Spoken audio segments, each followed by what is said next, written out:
សួស្តីអ្នកនរគ្នាសូមស្វាគមន៍មកកាន់ Channel Beta Keeper ម្ដងទៀតវីដេអូថ្ងៃនេះនឹងមកនិយាយអំពីការ unboxing ត្រីក្រឹមដែលមានទាំងការដេញថ្លៃបាននិងការទិញរបស់ខ្ញុំហើយអូខេអញ្ចឹងកុំឲ្យខាត់ពេលយូរយើងមកមើលប្រអប់ទី1អ្នកនរគ្នាសម្រាប់ប្រអប់ទី1នេះគឺជាត្រីក្រឹមដែលខ្ញុំដេញថ្លៃបានគឺប្រភេទវាស្តៀងនឹង Avatar ហើយក៏ដូចស្តៀងនឹង Blue Black អញ្ចឹងខ្ញុំអត់ច្បាស់ថាវាពូជហ្នឹងគឺជាពូជអីទេប៉ុន្តែដោយសារឥឡូវហ្នឹងស្រឡាញ់ពួកសាច់ខ្មៅហើយនឹងពីព្រោះកាលមុនហ្នឹងគឺស្រឡាញ់ Blue Black ខ្លាំងឥឡូវយើងត្រឡប់មកចិញ្ចឹមម្ដងទៀតហើយសង្កេតឃើញថាត្រីនៅក្នុងថង់ហ្នឹងគឺសុខភាពល្អរឹងមាំហើយទឹកក៏នៅតែថ្លាបានន័យថាត្រីរបស់យើងគឺនៅសុខភាពល្អនៅរឹងមាំអញ្ចឹងអត់មានបញ្ហាសម្រាប់ការដឹកជញ្ជូនការធ្វើដំណើរឆ្ងាយរបស់វាពីព្រោះអី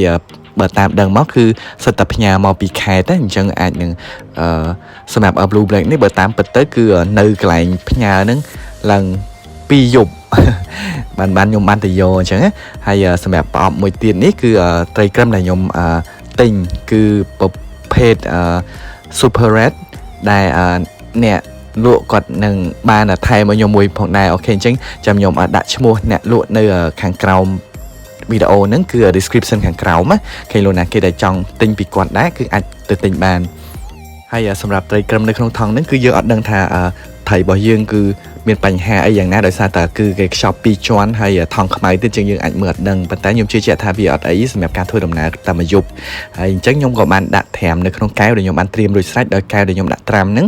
គឺទឹកខ្ញុំបានបើកពីម្សិលមិញដាក់ហើយទឹកម៉ាស៊ីនយើងហ្នឹងប៉ុន្តែយើងដាក់អំបិលបន្ថែមទៀតណាដើម្បីឲ្យវាកាត់ខ្លដូចខ្ញុំនិយាយបានធ្លាប់ធ្វើវីដេអូពីមុនមកអញ្ចឹងគឺអ្នកនរគ្នាបានដឹងហើយខ្ញុំបានដាក់ស្លឹកឆាត់ផងដែរ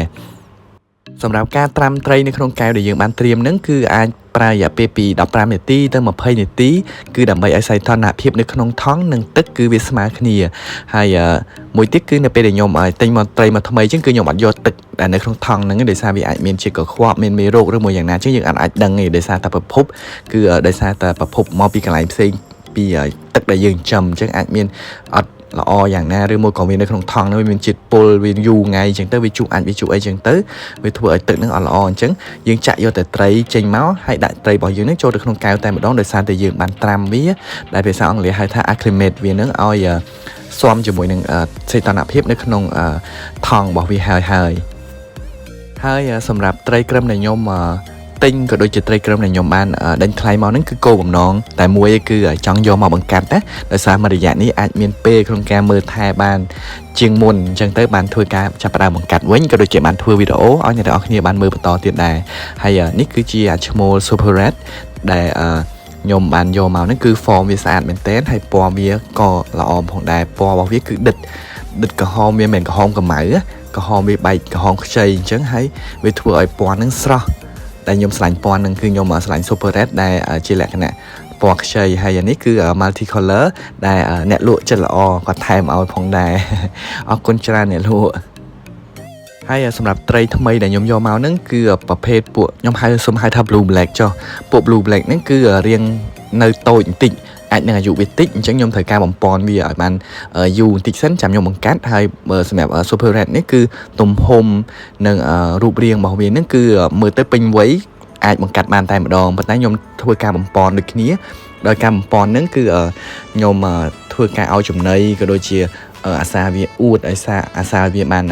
ហាត់ប្រាណផងដែរគឺការអួតគឺជាការហាត់ប្រាណមួយរបស់ត្រីហើយនេះគឺពេលដែលខ្ញុំដាក់ឲ្យភ្លាមអញ្ចឹងគឺខ្ញុំ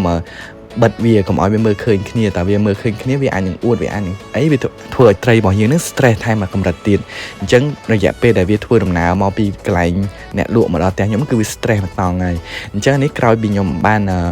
ដាក់ចូលក្នុងកែវនឹងប្រហែលជា1ម៉ោងហើយខ្ញុំសាកបើកឲ្យវាអួតឃើញថាត្រីរបស់យើងគឺសុខភាពល្អបើសិនជាត្រីរបស់យើងឈឺវាអាចនឹងមើលទៅស្ទួកវាអត់សូវហែលវាអត់ព្រមអួតអាហ្នឹងគឺជាសញ្ញាដែលបញ្ជាក់ថាត្រីរបស់យើងក្នុងរយៈពេលធ្វើដំណើរហ្នឹងវាអាចមានបញ្ហាឈឺឬមួយក៏ពេលដែលយើងយកមកពីអ្នកលក់ហ្នឹងវាឈឺស្រាប់តែម្ដងអញ្ចឹងណាហើយនេះគឺ mini Blue Black ដែលខ្ញុំយកមកហ្នឹងហើយសម្រាប់ mini ហ្នឹងគឺស្រឡាញ់ត្រង់ពណ៌ខ្មៅរបស់វាដិតប៉ុន្តែមិញដោយសារតែវានៅផ្អើលឡើយហើយនេះគឺជាឈ្មោះ Super Red អ្នកនរគ្នាមើល form របស់វាស្អាតមែនតើហើយគ្រឿងក្រៅរបស់វាមិនថាកតុយឬព្រុយក្រោមជាកើរបស់វាអីគឺស្អាតពេញចិត្តតែម្ដង ដែលសម្រាប់ស័ក្តិសមក្នុងការយកមកធ្វើជាបាក្នុងការបង្កាត់ហើយនេះគឺមីញីដែលមីញីគឺពងច្រើនមែនតែនហើយ spoil អ្នកទាំងអស់គ្នាបន្តិចចុះដោយសារតែឥឡូវនេះខ្ញុំបានបង្កាត់មកគូនឹងហើយទទួលបានពងហើយអញ្ចឹងចាំមើលវីដេអូក្រោយៗបន្តទៀតនឹងមានតាក់ទងនឹងជាមួយនឹងការបង្កាត់ផងដែរអ្នកនរគ្នាមើលពណ៌របស់វាគឺក្រហមស្រស់ណាខ្ញុំឆ្លាញ់ពណ៌ក្រហមស្រស់អញ្ចឹងពួកតាក់ទងជាមួយនឹង super red ហើយអានេះគឺឈ្មោះ blue black នេះគឺជាមីញី blue black ទឹករៀងលឿងហ្នឹងដោយសារតែវាកន្លងផុតទៅប្រហែលជា5ថ្ងៃទៅមួយអាទិត្យទៀតហើយអញ្ចឹងក្រោយពីខ្ញុំទិញមកហ្នឹងគឺ5ថ្ងៃទៅមួយអាទិត្យហ្នឹង